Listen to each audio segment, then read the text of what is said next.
Hi, my name is Jeffrey Zawada, and today I'm going to be talking to you about a company called Garnet Materials Incorporated and their quest for continuous operational improvement.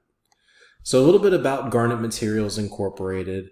They are an international pipe and precast manufacturer, but for this lecture specifically and for my case study, I'm focusing just on their U.S. operations. In 2019, they had a little bit over $1.5 billion in sales, and a 27% gross profit margin. So their financials on paper were very good. Unfortunately, they had an abnormally large amount of cull and defects, which cost them in 2019 about $24 million. The concrete industry typically has a little bit higher of a cull and defect rate than most other industries because concrete, specifically the curing process, is so sensitive. But that $24 million represented about 6% of their gross profit, which was a number that was frankly way too high. So what Garnet Materials did is they hired a man named Brady Thomas to come in and run their operational expenditure team, their OpEx team. And Brady Thomas was a Six Sigma black belt, had a tremendous background and a tremendous reputation for coming in and taking companies, implementing policies and processes and significantly reducing their cull and defect rates. So this is an example product of what Garnet Materials manufactured. Here is their precast pipe right there. Here are these precast structures. And this is not Garnet product. This is actually one of their competitors, or not a competitor, but this is a concrete manufacturer over in Spain. And I chose this picture because they weren't a competitor. So to get into a little bit of, we know the why, and the why is that, we know the what, and the what is that they're trying to solve the $24 million in cull and defect rates. That's too high. Now we have to talk about the how, and how Brady and his team are going to do that is by implementing one of three operational improvement philosophies. And the three that they looked at were Lean, Six Sigma, and a combination of the two called Lean Six Sigma. To give you a little bit of background about what each of these are, Lean is an operational improvement philosophy that focuses on eliminating waste. And what Lean tries to do is to look at the customer, and if a process doesn't add value to the end customer, it's called waste, and it's eliminated under Lean methodologies. So the most important thing to remember about Lean, it is targeting waste, and it is targeting waste through the customer's eyes. Six Sigma is a little bit different. They're targeting variation. And Six Sigma has some very strict guidelines on the different Sigma levels. For instance, Six Sigma doesn't allow more than 3.4 defects per million opportunities.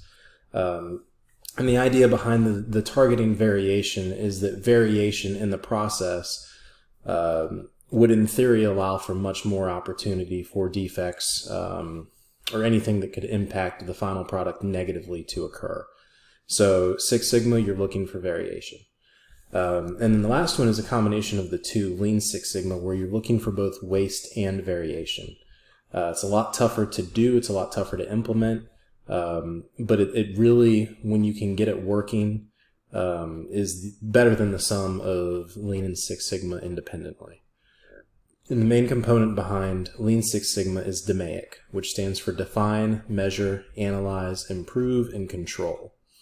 So you're basically trying to identify a problem, measure it, analyze how much of an impact that's going to have, whether it's worth solving, and if it is, you improve and solve the problem and then control it so it doesn't happen again moving forward. And all three of these operational improvement philosophies are just trying to make the company better, more efficient.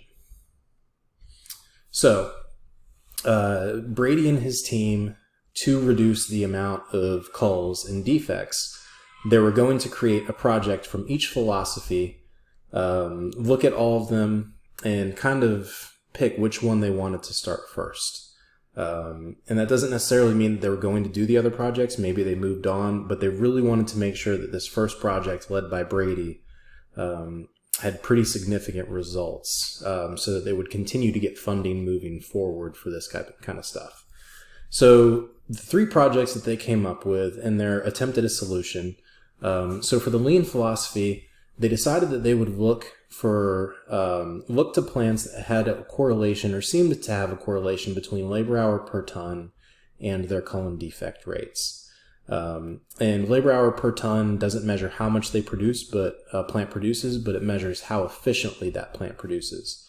So the theory behind that was that plants that produced inefficiently might have higher cullen defect rates, and something was going on there. They didn't know what, but they thought that inefficient plants might have inefficient processes that had waste in them, and they thought that might help to reduce cullen defect rates. So the second project for Six Sigma was using the RCQM team, who was kind of like the head of the quality department, to find variation in mix design. And the idea behind that, Brady had a talk with a couple of RCQMs, and they said what they thought might be happening is in some plants, aggregate to go into the mix design producing the concrete was left out in the environment too long. And it was getting weathered or tattered or something like that. And it was producing variation in the mix design. And so the idea behind the Six Sigma project was to go to these plants and see if the aggregates being left out caused enough variation in mix design to potentially increase the cullen defect rates, and if it did, solve it and obviously lower their the amount of write-offs that they're doing per year. And then the Lean Six Sigma project was kind of a break from both of those, where it wasn't specifically targeting one issue. So what they talked about doing in the Lean Six Sigma project was appointing an operational excellence supervisor that would be in charge of their plant, and they would report to Brady and his team, actually report to the RCQM, who would work in conjunction with Brady and his team. And they would create projects for each individual plant that were tailored for that plant specifically. And then they would also implement MDI boards, which basically would be put in each plant, whether it would be the break room or the floor in somewhere safe. And it would give employees something to track. So it would have their key performance indicators, their KPIs on there. And it would be updated frequently, and employees would be able to kind of have a little bit of gamification and operational improvement. You know, that everyone likes to see a number going up. And that was kind of the philosophy behind that. The employees would be led by one person at each plant with projects tailored specifically to that plant.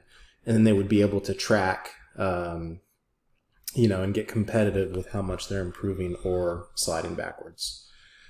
So I want to talk about some lessons and takeaways. And I really learned that even though Lean specifically, Six Sigma specifically is so concentrated in the manufacturing area, specifically because it's targeting variation. Lean Six Sigma and Lean Six Sigma, they all really have their place somewhere in businesses. There's at least a couple of situations in every industry that I could think of where some of this would be applicable. So it would really be beneficial to any company to implement one of these three philosophies if they're not already doing something similar, if they don't have a set operational improvement excellence program in place. Another one is that it's probably going to be a transformative and sometimes disruptive innovation. Specifically when you're talking about eliminating waste in the lean area, managers obviously don't like being told that their processes are inefficient. And sometimes when processes are eliminated, people are let go. It's an unfortunate reality that obviously nobody wants. So there is, especially with lean, a little bit of pushback when you're trying to implement it. It's also a lot more of a long-term investment than a short-term investment. You can get some short-term results, but really you're looking for a long-term transformative venture when you go down this road. And it's also useful as a guideline, but I would implore people that are looking into using Lean Six Sigma or Lean Six Sigma to use it as a guideline and not so much a rigid set of rules, especially Six Sigma. The 3.4 per million opportunities can be an incredibly hard mark to hit. But if you're using those guidelines and trying to get better, I think that every company could benefit from that. these are the references that I had. Most of what I talked about today was from my interviews with Brady Thomas. Thank you.